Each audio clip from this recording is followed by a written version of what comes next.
नमस्कार, बहुत स्वागत है आप सभी का स्वराज एक्सप्रेस में। आपके साथ मैं हूं संयम जैन। ग्वालियर में पीसीसी चीफ जीतू पटवारी ने बड़ा दावा किया है। उन्होंने कहा कि कांग्रेस पार्टी यहां मजबूत है और आगे भी रहेगी। पटवारी ने वचन दिया कि आने वाले समय में प्रदेश के सारे सांसद कांग्रेस से होंगे। साथ ही उन्होंने विश्वास जताया कि मध्य प्रदेश में कांग्रेस की सरकार बनेगी। ग्वालियर को लेकर का कहना है कि संगठन पूरी तरह सक्रिय है और जनता का समर्थन पार्टी के साथ है। जीतू पटवारी के इस बयान को कांग्रेसी कार्यकर्ताओं के लिए उत्साह बढ़ाने वाला माना जा रहा है। तो ग्वालियर में कांग्रेस की मजबूती है, इसमें कोई शक नहीं है। मजबूती बहुत ज्यादा तो नहीं है, लेकिन हाँ, बीजेपी को यदि कहीं टक्कर मिलती है मध्य प्रदेश के अंदर फिलहाल में, चाहे नगरीय निकाय हो, विधानसभा हो, वो ग्वालियर में मिलती है। वो कैसे जीत गए, वो क्या प्रसंग है? नहीं, ग्वालियर चंबल को कैसे मजबूत करना है, क्योंकि दो छत्र पे ग्वालियर चंबल में कांग्रेस पार्टी मजबूत है, मजबूत थी और मजबूत रहेगी। आने वाले समय में यहाँ के सारे सांसद कांग्रेस के आएंगे, मैं वचन दे रहा हूँ। इस विधायक चले गए, वो कैसे जीत गए, वो क्या प्रसंग है? नहीं, ग्वालियर चंबल को कैसे मजबूत करना है, क्योंकि और चलिए इस खबर को लेकर चर्चा भी करेंगे। हमारे सहयोगी विनोद शर्मा हमारे साथ जुड़े हुए हैं।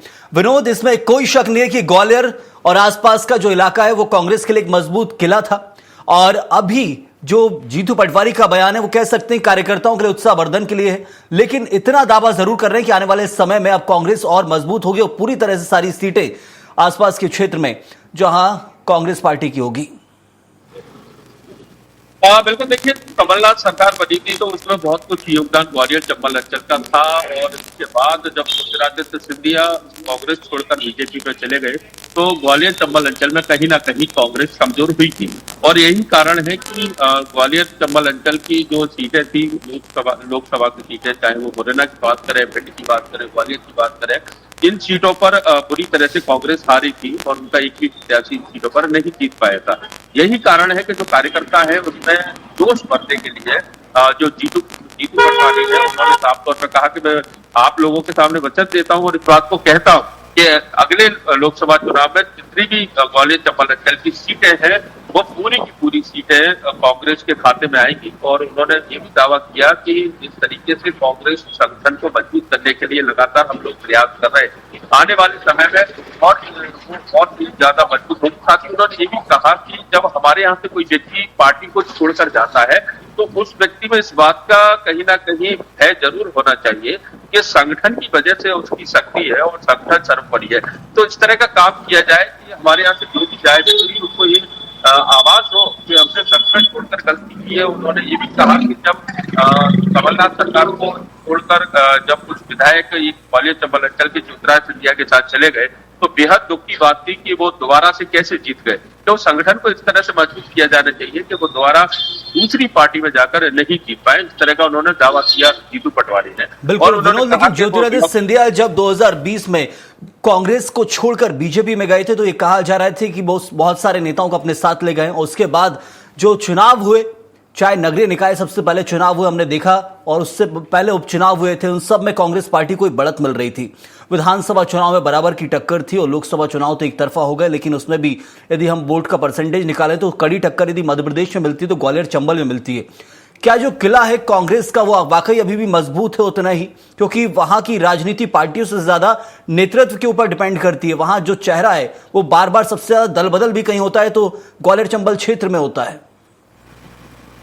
देखिए, ग्वालियर चंबल अंचल में बहुत कुछ जातीय आंकड़ों पर निर्धारित रहता है और ये अक्सर हमने चुनाव में देखने को मिला है। हाँ। लेकिन कांग्रेस की हमेशा से स्थिति यहाँ मजबूत रही है। अभी भी वर्तमान में ग्वालियर में जो महापौर है वो कांग्रेस के हैं, ग्वालियर पूर्व में जो विधायक है वो कांग्रेस के हैं, ग्वालियर ग्रामीण में जो विधायक है वो कांग्रेस के हैं, ग्वालियर के डबरा क्षेत्र में जो विधायक है वो कांग्रेस के हैं।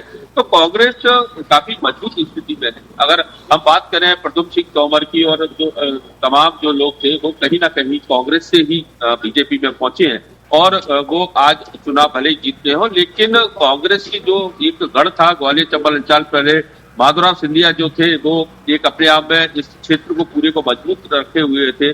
उसके बाद ज्योतिरादित्य सिंधिया ने संभाला था, लेकिन जब कांग्रेस को छोड़कर वो बीजेपी में चले गए तो ये माना जा रहा था कि ग्वालियर चंबल अंचल में अब लगभग कांग्रेस बड़ी बुरी स्थिति में आ जाएगी। ऐसा नहीं हो चुका। इसका कारण ये रहा कि ग्वालियर चंबल अंचल में लगातार वोट प्रतिशत कांग्रेस का बढ़ा हुआ था। ये बात अलग है कि लोकसभा चुनाव में उनका कोई प्रत्याशी नहीं जीत पाया, लेकिन वोट प्रतिशत उनका पूरी तरह से बढ़ा हुआ था। कार्यकर्ताओं में इसी बात का उत्साह है कि वो इस चुनाव में, आने वाले चुनाव में मजबूत विकास करेंगे पार्टी को, और यही कारण है कि जीतू पटवारी, जयवर्धन सिंह और तमाम जो कांग्रेस के दिग्गज नेता हैं वो कल ग्वालियर पहुंचे थे और उन्होंने यहाँ कार्यकर्ताओं से बैठक की, जो ब्लॉक अध्यक्ष उनके साथ बैठक की, और उन्होंने कहा कि पार्टी को मजबूत करने के लिए घर घर जाएं और लोगों से चर्चा करें। भाजपा की जो नीतियां हैं, विरोधी जो जन विरोधी नीतियां, उनको उजागर करें लोगों के सामने और कार्यकर्ताओं को इतना भरोसा दिलाएं कि पार्टी उनके साथ खड़ी है। आंदोलन प्रदर्शन जो भी होगा, अगर उनके कार्यकर्ताओं के साथ किसी विरोध, लेकिन वादा किया जा रहा है जीतू पटवारी की तरफ से कि आने वाले समय में सारी सीटें कांग्रेस ही जीतेगी और कांग्रेस ही मजबूत होगी ग्वालियर चंबल के अंदर। इस वादे के पीछे जमीनी हकीकत क्या कुछ समझें? क्या सिर्फ उत्साहवर्धन तक सीमित है या वाकई जीतू पटवारी ये भांप चुके हैं कि हाँ, यहाँ कांग्रेस ही मजबूत है, बीजेपी वाकई कमजोर है?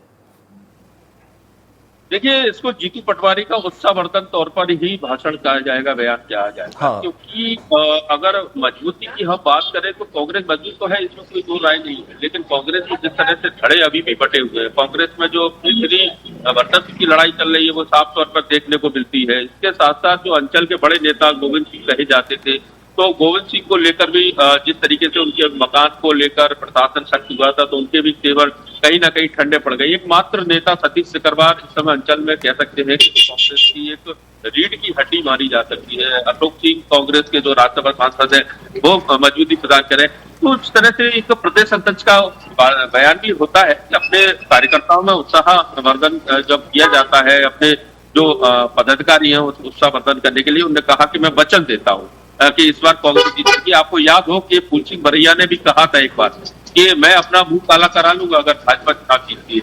वो भाजपा चुनाव जीती भी, सरकार भी बनाई। अब जीतू पटवारी ने वचन दिया है। अब ये वचन किस स्तर पर दिया है, क्या उनको दिख रहा है, क्या कार्यकर्ताओं का ही उत्साहवर्धन कर रहे हैं, या फिर उनको लगने लगा है कि कोई बड़ा नेता उनके पाले में आ सकता है चुनाव के पहले और ग्वालियर चंबल अंचल में उनकी स्थिति मजबूत हो सकती है। तो ये सब कुछ राजनीतिक बातें हैं, लेकिन इनके मायने कई निकल सकते हैं। अब वो उनके मन में क्या चल रहा था ये अलग बात है। ये इस वक्त वादा तो किया जा रहा है। मेरा एक अंतिम सवाल भी है। अशोक सिंह का आपने नाम लिया। अशोक सिंह वही है जो 3 राज्यसभा सांसद कांग्रेस के मध्य प्रदेश से हैं, उसमें अशोक सिंह का नाम है और उनको भेजा गया था। तो समझा जा रहा था कि ग्वालियर चंबल से एक व्यक्ति को भेजा जा रहा है जिनका कांग्रेस से पुराना नाता है, कांग्रेस को मजबूती दिए, लेकिन लोकसभा बार बार वो ग्वालियर से लड़ते रहे। 4 बार लड़े लेकिन एक बार भी नहीं जीत पाए। राज्यसभा से उन्हें भेजा गया। क्या उनका नेतृत्व, उनकी पकड़, क्या कुछ हम समझें? देखिए, अशोक सिंह उनकी पकड़ तो है, लेकिन जब भारतीय जनता पार्टी का प्रत्याशी बनता है तो सामने कहीं ना कहीं जातीय आंकड़ों में वो फंस कर रह जाते हैं और उसमें वो खड़े नहीं उतर पाते हैं। अशोक सिंह काफी दिग्गज नेता हैं, दिग्विजय सिंह के नजदीक माने जाते हैं। इसके अलावा उनका एक वर्चस्व है पार्टी में, क्योंकि वो लोकसभा चुनाव जब भी चुनाव लड़े वो बार बार हारते गए और ये जातीय आंकड़ा के चलते हुआ। और साथ ही जैसे मैंने आपको बताया कि जो पार्टी में गुटबाजी है उसका भी वो कहीं ना कहीं शिकार होते रहे, क्योंकि कहीं ना कहीं हर कोई जो दावेदार था वो चाहता था कि उसको लोकसभा का टिकट मिले और उसके लेकर वो घमासान में फंस गए। बाद में उनको राज्यसभा भेज दिया गया राज्यसभा के रास्ते से।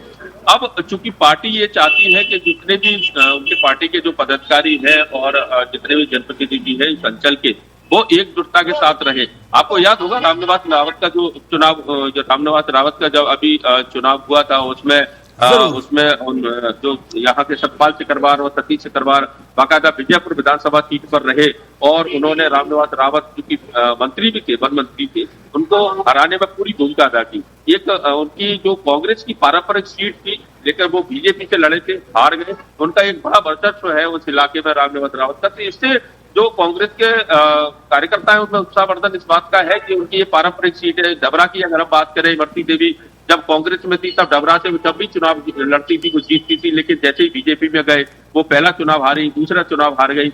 इसके साथ बहुत में भी ये स्थिति है। तो कई ऐसी विधानसभा है ग्वालियर में, चाहे पूर्व की बात करें, जो कांग्रेस का गढ़ मानी जाती है। बस जरूरत है कि कुछ जो पार्टी बड़े नेता या पार्टी के कार्यकर्ता अगर पूरी ईमानदारी से शिद्दत के साथ काम करे तो कोई बड़ी बात नहीं है कि जीतू पटवारी ने जो बात कही। बिल्कुल बिल्कुल विनोद, और ये क्या हम समझे ज्योतिरादित्य सिंधिया जैसे ही बीजेपी में गए और बीजेपी के जो पहले से नेता ग्वालियर चंबल में एक्टिव थे, उनके जाने के बाद टिकट वितरण में अंतरकलह बीजेपी के अंदर सामने आई थी। क्या वो अंतरकलह को कांग्रेस अपनी जीत मान रही है? आने वाले समय में वो देखने जरूर मिलेगा, क्योंकि सिंधिया के ऊपर विश्वास किया गया है और वो विश्वास में कुछ उपचुनाव हम देखें तो इसमें खरे नहीं उतर पाए हैं वो अपने पार्टी प्रत्याशियों को जिताने में ग्वालियर चंबल क्षेत्र में। बिल्कुल, देखिए बीजेपी में भी बहुत अच्छी स्थिति नहीं है। यदा कदा जो सामने आते रहते मामले कि यहाँ पर वर्चस्व की लड़ाई चल रही है नरेंद्र सिंह तोमर और ज्योतिरादित्य सिंधिया में, और आपने देखा होगा कि इस तरह की कई खबरें निकल कर आती है कि ज्योतिरादित्य सिंधिया जब कोई बैठक लेते हैं तो उनके जो सांसद है नरेंद्र सिंह तोमर के समर्थक माने जाते हैं, भारत सिंह कुशवाहा ग्वालियर से सांसद है, वो उस पर सवाल खड़े करने लगते हैं। तो वर्चस्व की लड़ाई किसी ग्वालियर में साफ तौर पर देखी जा रही है बीजेपी में। पहले ज्योतिरादित्य सिंधिया जब कांग्रेस में थे तो उनका पूरा अधिकार था ग्वालियर चंबल अंचल में टिकट देना है, चाहे वो पार्षद से लेकर लोकसभा तक का। लेकिन अब लगता नहीं है कि इतने अधिकार उनके पास हैं, क्योंकि यहाँ जो पार्टी है बीजेपी वो केडर बेस्ड पार्टी है और यहाँ एक व्यक्ति का कहने से कोई काम नहीं होता है। चलिए, फर्क बहुत कुछ नजर आने वाला है और राजनीति और रोमांचक हो जाएगी। कौन कितनी समाज सेवा कर पाता है इस क्षेत्र के अंदर और जनता की उम्मीदों पर खरा उतरेगा या बराबर का मुकाबला होगा। लेकिन वादा जरूर जीतू पटवारी ने किया है। जमीनी हकीकत क्या कुछ है जानने की कोशिश आगे भी हम करेंगे कि वादे के पीछे क्या कुछ कारण है। बहुत धन्यवाद विनोद आपका विस्तार से जानकारी देने के लिए।